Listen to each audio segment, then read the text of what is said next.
So today I'm going to do a change of plans, and I'm not going to do the rear disc upgrade, mainly because I'm just too lazy. I can't be bothered doing the whole handbrake swap. And the thing is, the rear brakes on my Civic are still good, and the handbrake's still really good. And they all need a rear brake, so they don't make too much of a difference. I already got the front big brakes on there, and that should be enough. So instead we're just going to do coilovers, and that should be very easy because it should just be one bottom bolt and then the two top bolts. Yeah, and let's get to it. So we're just in the back of the Integra, and as you can see, it's just two 14mm bolts. I'm pretty sure they're 14, and it's just the one underneath, which I believe is a 14mm as well. After you take out those three bolts, it just comes straight out. Very easy. Oh, and the bottom one is a bolt and a nut, so you need two 14mm.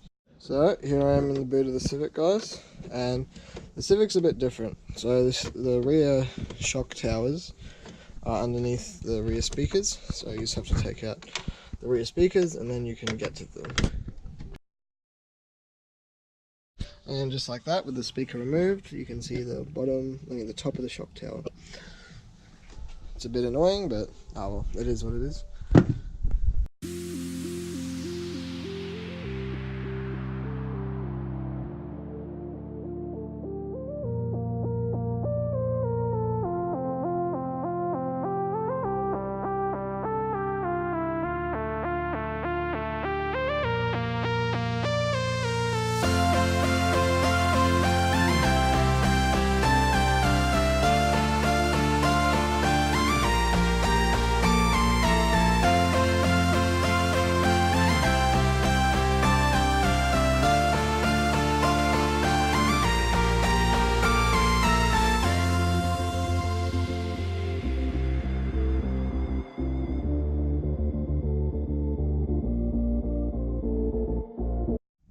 So, ran into an unexpected problem, but I got it done.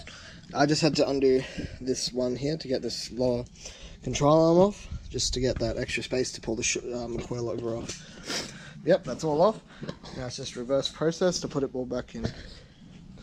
So, I think I said it before, but if not, I was saying how to run these coilovers from the Integra, I'm going to need spacers, and that's because the bottom of the fork here. So this is for the Integra and this is for the EK. The EK one is... Alright, stay still. You can see that the Integra one is just...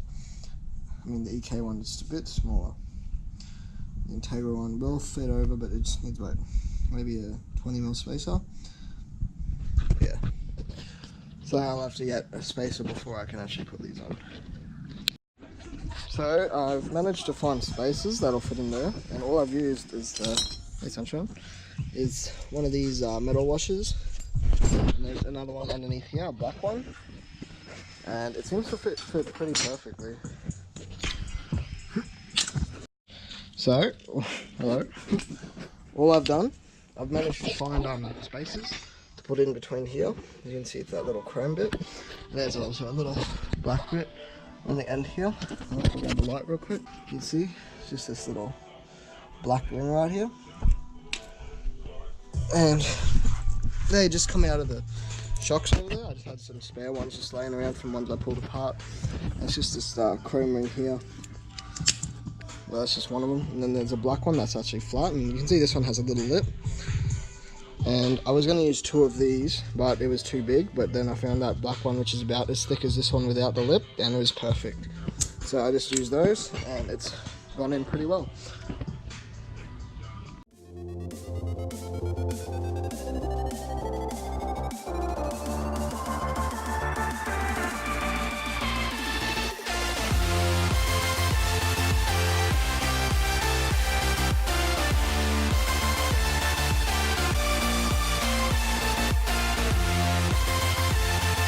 And just like that, one side is done.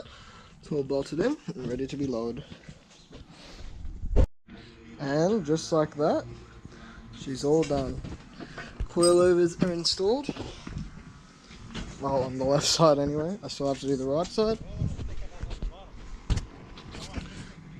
As you can see, it's got a bit of a tilt to the left because it's a bit lower.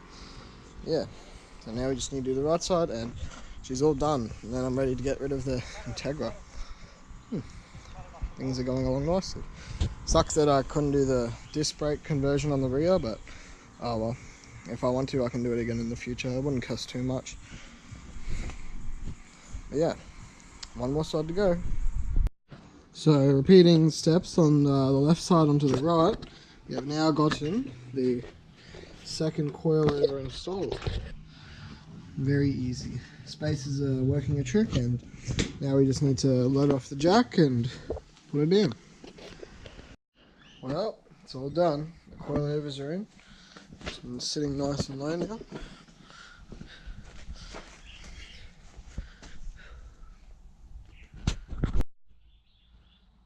Sitting nice and low now.